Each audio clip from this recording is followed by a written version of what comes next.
stop scrolling. Ask yourself, are you living your life, or are you still preparing to live it? This short story might be the wake-up call you desperately need. A long time ago, in a peaceful village beside the holy Ganges River, there lived a poor boatman named Raju. He was a simple man with a kind heart, and his small wooden boat was his entire world. Every morning, he would ferry people across the river, earning just enough money to feed his family. Raju took great pride in his boat.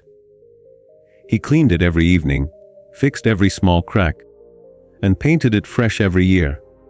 He dreamed that one day, his boat would be the most beautiful and perfect boat on the entire river. One day, a wealthy merchant named Seth Ramesh came to the riverbank with his servants. He looked at all the boats and laughed when he saw Raju's small, simple boat. "This old thing," Seth Ramesh said mockingly. "Look at my boat." He pointed to a magnificent boat with golden decorations and silk cushions. "That is what a perfect boat looks like." Raju felt ashamed. That night he couldn't sleep. He kept thinking about Seth Ramesh's words. "I must make my boat perfect," he told himself. "Only then will I be truly happy." The next morning, Raju started his mission for perfection. He stopped taking passengers across the river. Instead, he spent all his time and money trying to make his boat flawless. He bought expensive wood to replace the old planks. He purchased costly paint and decorations. He worked day and night, checking every corner, smoothing every surface. Weeks passed.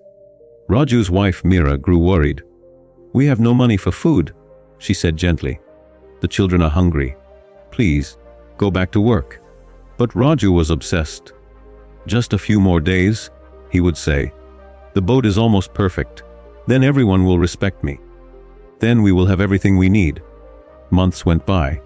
Raju's family grew thinner. His children's clothes became torn. But Raju only saw his boat. He noticed every tiny scratch, every small imperfection. Each time he fixed one problem, he found 10 more. The boat was never good enough. One evening, an old sadhu named Baba Haridas came to the riverbank. He had a long white beard and peaceful eyes that seemed to see into people's souls. He watched Raju working frantically on his boat, even as the sun set and darkness fell. "My son," Baba Haridas called out, "why do you work so hard on this boat when your family sits hungry at home?" Raju looked up, frustrated. "You don't understand, Baba. I am making it perfect. Once it is perfect, everything in my life will be perfect too." The old sadhu smiled sadly. "Come, sit with me. Let me tell you a story." Raju wanted to refuse, but something in the old man's voice made him stop. He sat down on the riverbank beside the sadhu. "Many years ago," Baba Haridas began, "there was a master potter named Gopal in the city of Varanasi. He made beautiful clay pots, but he was never satisfied. He wanted to create the perfect pot, one without a single flaw. Gopal spent years trying. He rejected hundreds of pots because of tiny imperfections. Meanwhile, people in his village needed pots for water, for cooking, for storing grain. But Gopal refused to sell his pots. "They are not perfect yet," he would say. One terrible summer, a drought came. The village wells dried up, and people had to walk miles to fetch water. They desperately needed pots to carry and store water. They begged Gopal for his pots, even the imperfect ones. But Gopal refused. He kept his pots locked away, still searching for perfection. Many people suffered. Some became sick, all because Gopal would not accept that his good pots, even with small flaws, could serve a great purpose. Then one day, Gopal's own mother fell ill from dehydration. He finally broke open his storage room to get a pot for her. But by then, it was too late. His mother died, and Gopal realized the terrible truth. While he chased perfection, he forgot the true purpose of his work. His imperfect pots could have saved lives, including his mother's. Raju sat in silence, the story sinking into his heart like a stone in water. Baba Haridas continued, "The next morning, A young girl named Priya came to the riverbank. She was crying desperately. "Please, someone help me!" she shouted. "My father is dying in the village across the river. I need to bring the doctor, but there are no boats." All the boatmen had taken their boats far downriver for a festival. Only Raju's boat remained, tied to the dock. But Raju hesitated.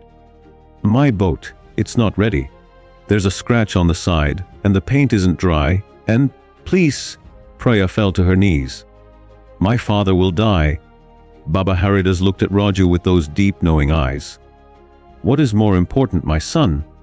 A boat without scratches, or a father who gets to see his daughter grow up?"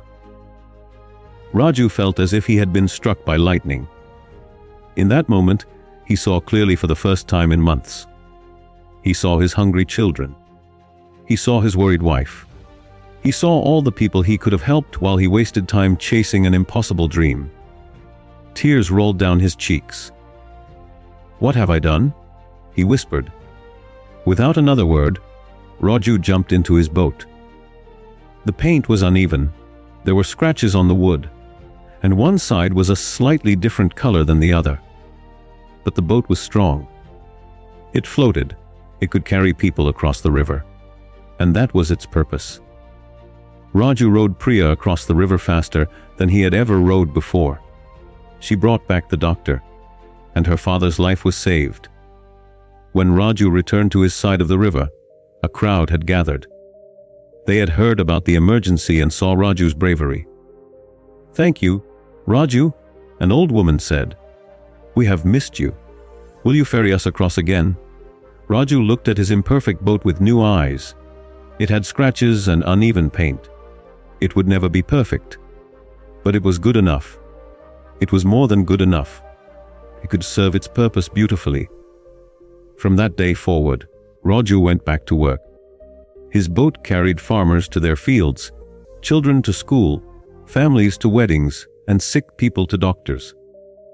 Each scratch and dent became a mark of honor, proof that his boat was being used, that it was serving, that it was fulfilling its purpose.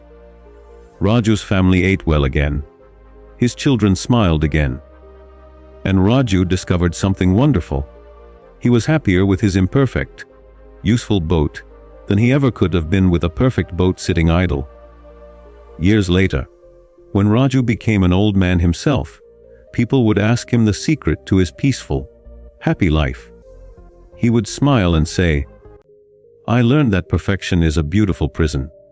The broken boat that serves is worth more than the perfect boat that waits." Our purpose is not to be perfect. It is to be useful, to be kind, to help others. We all have scratches and imperfections, but that doesn't stop us from doing good in this world. That is enough. We are enough. And every evening, as the sun set over the Ganges, Raju would touch his old, scarred boat with love and gratitude, knowing that its imperfections had allowed him to live a life of true meaning.